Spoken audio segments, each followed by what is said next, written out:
This is the Afghan or Tunisian purl stitch. It makes a very nice pattern. And when you look at the other side, it has ridges. It's a cushier fabric that resembles knitting, even though it is made with the crochet hook. It does make a nice panel by itself. However, it's often used as the beginning of a panel because it causes the fabric not to curl, which is different than when you work with a lot of the other stitches. They will start to curl up the ends. And so just as it is with regular knitting, you can do a row or two of the purl stitch to begin a panel. And it does make a nice edging when you have a series of panels together because you have then a similar edge at the beginning and at the end. So now to do the purl stitch, you would work with an Afghan hook. This is a G. Starting out with the hook that is a little smaller, usually this is an I. You do your series of chains for as long as you need and chain them loosely for your foundation chain.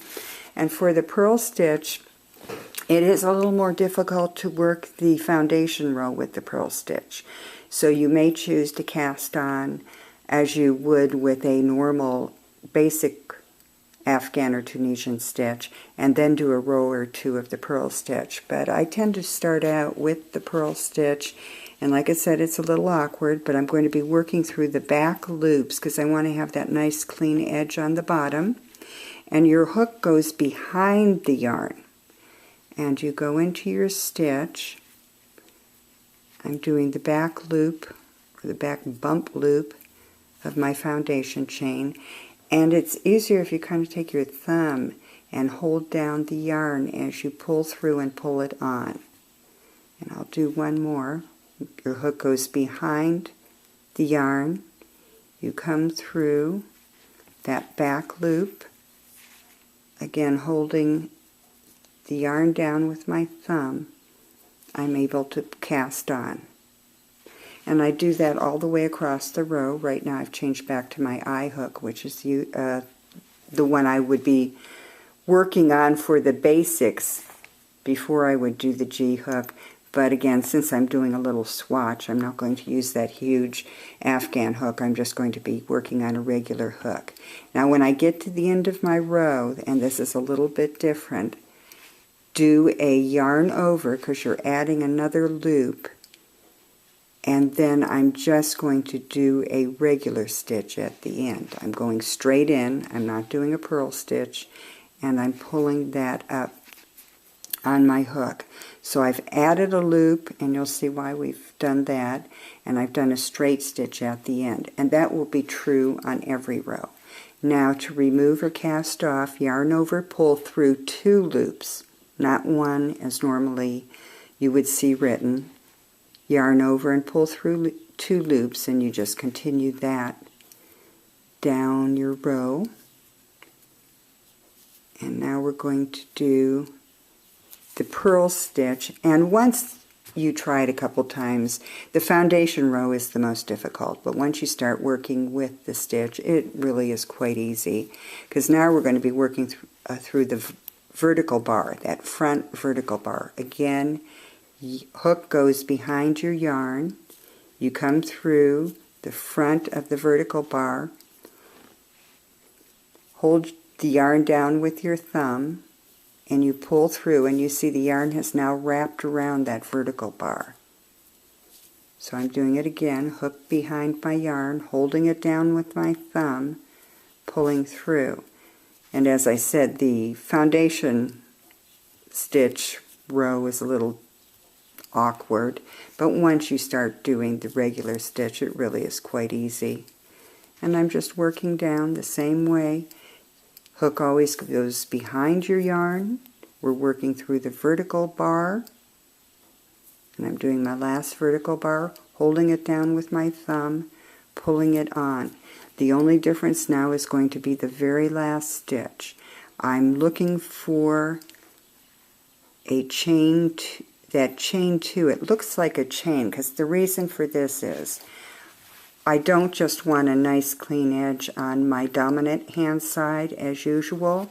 I also want a nice clean edge on my non-dominant side. So that's why we added that loop and why we're removing 2 loops at a time. So I've got that 2 loops at the end. It's like a little chain now at the very end, and I'm just pulling it through. I'm not worrying about I'm not doing a purl stitch. And the same thing, yarn over, pull through, yarn over, pull through, yarn over, pull through. And you're pulling through always 2 loops until you have 1 loop on your hook. And you can see the design is beginning to form. I'll do 1 quick row, hook behind the yarn, under the front vertical bar, hold it down, and once you get going with it, it actually is a very easy stitch. It may look a little awkward at first, but as long as you're holding that loop down with your thumb, it really is quite easy to do. I'm going through my last vertical bar, or under my last vertical bar, and now again I'm going to the end. I'm doing that front and that back, pulling it straight through, and I now have finished. I'm going to finish off this row, yarn over, pulling it through 2 all the way across, and we're going to bind off now. And to bind off, you would remove your Afghan hook and you would go back to your beginning crochet hook, the plain one, and you can either do it with a single crochet, which would be under that front loop, pull a loop up, pull a loop up, and complete your single crochet, going under the vertical bar, pulling it up, single crochet. I personally prefer a slip stitch, so that's what I'm going to use here. I'm going under that vertical bar, pulling it through both loops, going under the vertical bar, doing a yarn over, pulling it through both loops, and you just work all the way across your fabric. Remember to go under that final vertical bar, pull it up, and when you get to the end, we're looking again for those 2 loops. There's the front one, there's the back one, and I'm going to slip stitch through it, and what you'll see is you have a nice piece of fabric, you have a nice edging at the bottom, a nice clean edging at the top, a nice edging, chain edging on your dominant side, and a nice chain edging on your non-dominant side.